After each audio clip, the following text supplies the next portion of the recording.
At 6:17 a.m., the knock came like a threat, sharp and deliberate, echoing through my quiet hallway.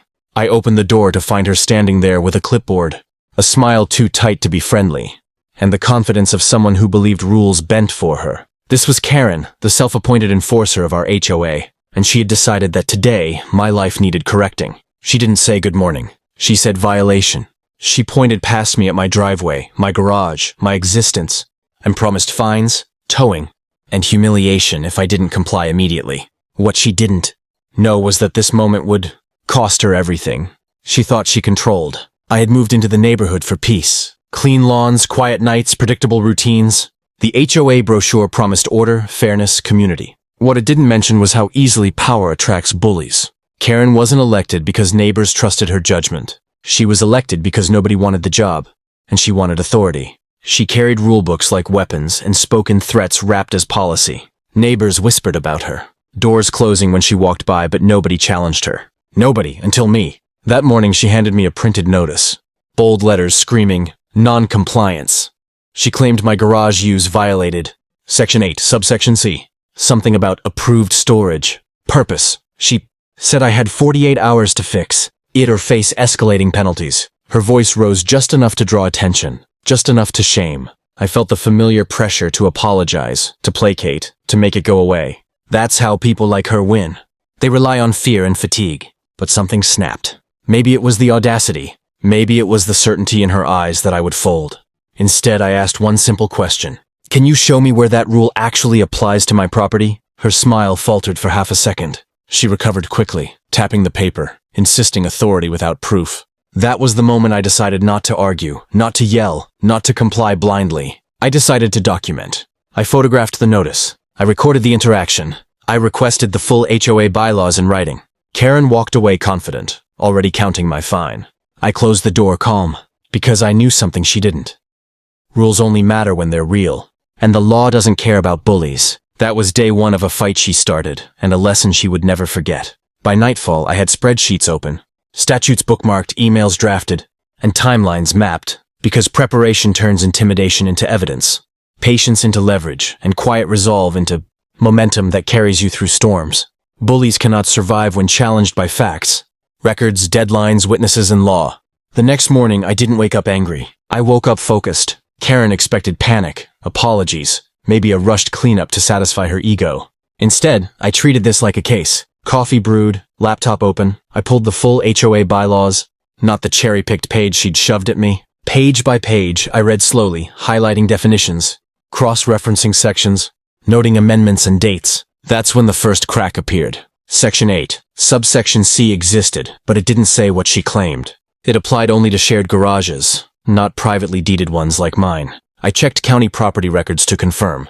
My garage was clearly listed as part of my private lot. No shared access.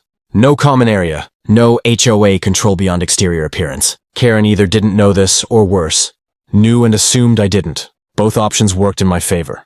I printed everything, screenshots, PDFs, official records with stamps and signatures. Documentation turns opinion into truth, and I was stacking truth like bricks. By noon, an email arrived from the HOA office. Not Karen directly, but written in her unmistakable tone. It reiterated the violation, attached a fine schedule, and warned of enforcement. I replied calmly, attaching evidence, citing exact bylaw language, and requesting clarification under state HOA law. I copied the HOA president, the property manager, and the board's legal contact listed on their website. No accusations. No emotion. Just facts and questions. Bullies hate questions they can't answer. That afternoon, Karen appeared again, this time with backup. Another board member stood behind her, arms crossed. Karen spoke louder than necessary, claiming I was being difficult and uncooperative. I didn't argue. I handed them a folder. Inside was everything. Highlighted sections, property records, state statutes requiring proper notice and accurate citations. I watched their confidence drain page by page. The other board member frowned, flipping faster, realizing something was wrong. Karen snapped that lawyers aren't needed for simple rules. That was my opening. I calmly explained that state law governs HOAs, that improper fines are unenforceable, and that harassment can become a liability. I mentioned recording dates, witnesses, and correspondence, not as a threat, as information. Silence followed. Neighbors peeked through curtains. The power dynamic shifted in real time. They left without another word. No resolution, no apology. But an hour later, my phone buzzed. The HOA president requested a formal meeting. Not tomorrow. That evening. Urgent. When people who ignore you suddenly want meetings, it means your paperwork scared them more than your voice ever could. I organized my timeline, rehearsed nothing, and printed one extra copy of everything. I wasn't going in to fight. I was going in to let the truth speak. Karen thought rules made her powerful. She was about to learn that the law is louder, sharper, and unforgiving when exposed under bright light. The meeting wasn't held at the HOA office. It was held in the community clubhouse, the kind of neutral ground chosen when people expect conflict. I arrived early, not to make a statement, but to observe. Karen was already there, seated stiffly, her clipboard clutched like a shield. The HOA president sat beside her, flipping through papers, brow tight. 2 other board members joined, quieter, cautious. No one smiled. That alone told me everything. They started with procedure, formal greetings, a summary of the complaint. Karen spoke first, framing me as resistant, implying I refused cooperation. I let her finish without interruption. That patience unsettled her more than arguing ever would. When she ended, the president turned to me and asked for my response. I didn't raise my voice. I slid my folder onto the table and opened it slowly. I walked them through the timeline. The initial notice, the misquoted bylaw, the property records, the state statute requiring accuracy and good faith enforcement. I showed emails, timestamps, and highlighted language. Every claim Karen made had a document beside it proving it wrong. Every threat she issued had a statute explaining why it was improper. The room grew quiet. Pens stopped moving. One board member leaned back, arms uncrossing, eyes widening with each page. Karen interrupted, insisting interpretation mattered. I agreed. Then I showed the amendment history, where the language she relied on had been revised years ago. I showed the legal commentary attached to the statute, clarifying exactly how it applied. I didn't accuse her of lying. I said the enforcement was incorrect. That distinction mattered. It forced them to address the issue, not defend her ego. The president asked for a brief recess. They stepped outside, through the glass door. I could see Karen gesturing sharply, her confidence cracking. When they returned, the tone had changed. The president apologized for the confusion. He stated the violation would be withdrawn pending review. I nodded. Then I asked about the fines already, issued to other residents, under the same misinterpretation. Silence again. That question landed hard. Within minutes, the meeting shifted from addressing my situation to managing fallout. They promised a full audit of recent enforcement actions. They agreed to suspend penalties tied to that bylaw. They asked if I would accept a written resolution. I said yes, provided it included confirmation that my property was compliant and that no retaliation would occur. They agreed. Karen said nothing. 2 days later, the email arrived. Official letterhead.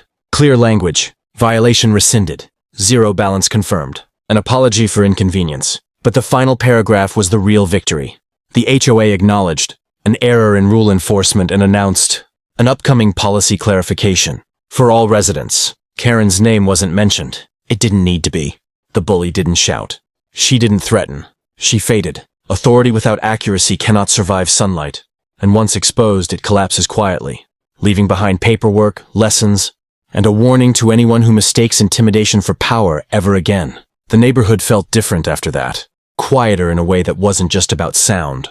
People walked with less tension, waved more freely, lingered at mailboxes instead of rushing inside. Word spread, not dramatically but steadily. Someone had pushed back, and the sky didn't fall. The HOA didn't implode.